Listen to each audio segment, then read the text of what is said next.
மனைவியின் காமத்தை இன்னொருவருடன் தீர்க்க அனுமதிக்கும் கணவன் தப்பில்லை எனவும் ஆறுதல். புகழ்பெற்ற விவாகரத்திற்கான பிரத்யேக வழக்கறிஞராக இருக்கிறார் சுனந்தா. பணக்கார கிளைண்டுகளுக்கு மிகவும் பிடித்த வழக்கறிஞரான சுனந்தா சக்சஸ்ஃபுல் லாயராக இருந்தாலும் நீதி நியாயத்திற்கு ஏற்ப நியாயமான காரணத்திற்காக மட்டும்தான் வாதாடுகிறார். இவர் வாதாடும் அனைத்து வழக்குகளும் பெண்களுக்கு சாதகமாகவே இருப்பதால் இவர் ஒரு ஃபெமினிஸ்ட் என்றும் ஆண்களுக்கு இவரிடத்தில் நியாயம் கிடைக்காது என்றும் ஒதுங்குகிறார்கள் பல ஆண்கள். சுனந்தாவின் கணவர் தன் மனைவியின் ஃபெமினிசத்தால் மற்ற பெண்களிடம் பேசுவதற்கு கூட தயங்குகிறார். ஆனால் தன் மனைவி மீது மிகவும் பிரியமாக இருக்கும் மாதவ் அவரின் வாழ்க்கை முன்னேற்றத்திற்காக நல்ல கணவராக பாடுபடுகிறார். சிறுவயதில் பாலியல் சீண்டலுக்கு ஆளான நாயகி சுனந்தா அந்த ஞாபகத்திலிருந்து வெளியே வர மிகவும் சிரமப்படுகிறார். தன் மனைவி இந்த சீண்டலுக்கு ஆளான பாதிக்கப்பட்ட பெண் என்று தெரிந்துமே அவரை காதலித்து திருமணம் செய்து கொள்கிறார் மாதவ்.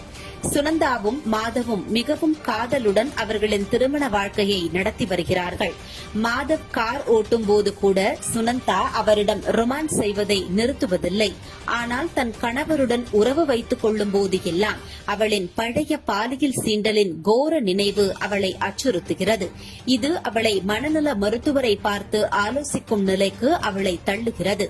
மனநல மருத்துவரின் ஆலோசனைப்படி நடந்த சம்பவத்தை எல்லாம் ஒரு பேப்பரில் எழுதி அதை திரும்ப திரும்ப படிப்பதால் அந்த நினைவில் இருந்து அவள் விடுபடுவாள் என்று ஆலோசனை வழங்குகிறார். மருத்துவரின் ஆலோசனைப்படி அதையும் செய்கிறார் சுனந்தா. இந்த நிலையில் சுனந்தாவிற்கு திவ்யா என்ற புதிய கிளைண்ட் அறிமுகமாகிறார்.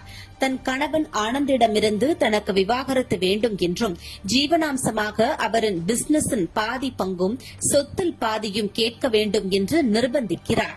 திவ்யாவின் முழு கதையையும் கேட்ட பிறகு திவ்யா மீதுதான் தப்பு இருப்பதாகவும் ஆனந்திடம் பெரிதாக எந்த தவறும் தென்படவில்லை என்றும் உணர்கிறாள் சுனந்தா. வீட்டில் ஆனந்திடம் தனக்கு விவாகரத்து வேண்டும் என்று கையை கீறிக்கொண்டு கணவன் தன்னை தாக்கியதாக போலீசில் புகார் கொடுக்கிறாள் திவ்யா.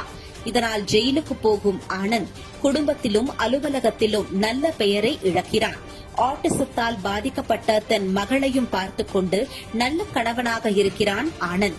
ஆனால் அவனின் சொத்திற்காக விவாகரத்து வழக்கு தொடக்கிறாள் அவரின் மனைவி திவ்யா.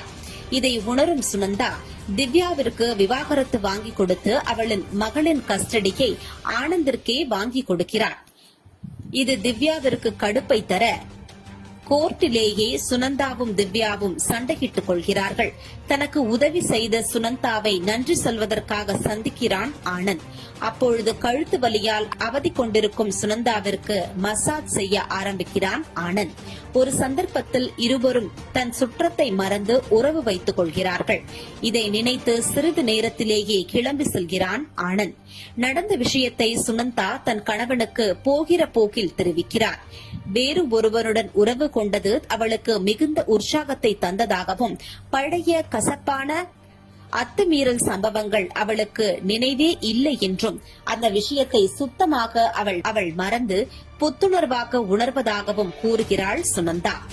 என்னதான் தன் மனைவி செய்தது தவறு என்றாலும் அவளின் புது புத்துணர்வும் பழைய நினைவுகளிலிருந்து அவள் வெளியே வந்ததும் பெரிய ஆறுதலாக நினைத்து மாதவ் சுனந்தாவை அணைத்துக் கொள்வதாக முடிகிறது திரைப்படம். நெட்ஃபிளிக்ஸில் வெளியான இந்த திரைப்படம் தேசிய விருது பெற்ற நடிகரான கிரிஷ் குல்கர்னியின் அசத்தலான நடிப்பில் உருவாக்கப்பட்டிருக்கிறது. யாரும் எதிர்பார்க்காத ஒரு ட்விஸ்டை கொடுத்த இந்த கிளைமேக்ஸ் படத்தையும் தூக்கி நிறுத்தியிருக்கிறது.